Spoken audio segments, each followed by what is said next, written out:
80 години од победата над фашизмот и Денот на Европа беа одбележени денеска од Сојузот на борците од народно-ослободителната борба во Штип.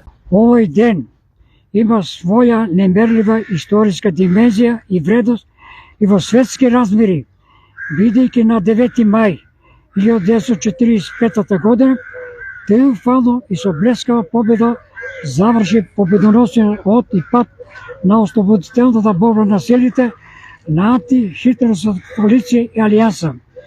Тоа значеше и дефинитивен крах и дебакал на поробувачката и окупаторска политика на фашистичките сили. 9 мај 1945 година грандиозен настан епохален ден со кој се потврди победата на коалицијата над мрачните и брутални антиполитички сили на германскиот рај со неговите сателити. По истиот повод, пред алејата на народните херои во центарот на Штип беше организиран рецитал, а се положија и цвеќиња.